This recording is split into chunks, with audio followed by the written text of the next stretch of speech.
He is the first. He's the unmercy. He sent his messengers creatures of the great danger of worshiping other than Allah. There is none greater. أعوذ بالله السميع العليم من الشيطان الرجيم. بسم الله الرحمن الرحيم. In the name of Allah, our Creator, the Creator of the universe and of everything that's in it, I greet you all, my dear audience, in our Islamic way. Assalamu alaikum wa rahmatullahi wa barakatuh. May Allah's peace, mercy, and blessings be with you all. In the previous episode, we were discussing testimonies to the divine nature of the glorious Quran, aspects of this noble book that can testify to its divine nature.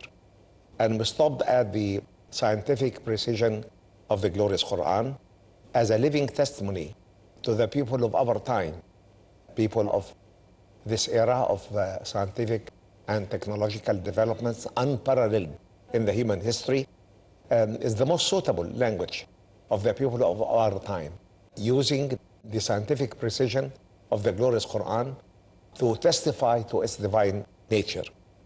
This was the seventh facet of the precision of the glorious Quran, and the eighth is the historic precision of the glorious Quran. And again, I would like to emphasize the fact that the glorious Quran is not a book of history. It is a book of guidance to man in areas that cannot be correctly addressed by man, such as the area of faith, the area of acts of worship, the area of the moral code, and the area of the code of transactions with others. These four basic areas cannot be correctly addressed by man, and hence the need for religion. Besides this message of the Quran, we find many notions of the cosmos, of the universe, 1,200 verses that speak about various parts of the universe and its phenomena and its components. And we find also many notions about historic events. When the Quran speaks about Adam and Eve, may Allah be pleased with them both, history knows nothing about them. And that's why many of the unbelievers negate the story of Adam and Eve. When the Quran speaks about Noah, may Allah be pleased with him, many unbelievers negated the story of Noah.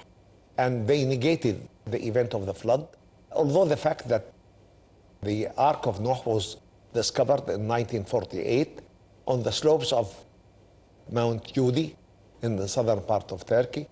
And the flood was with fresh water, as the Quran has said, due to water springs, as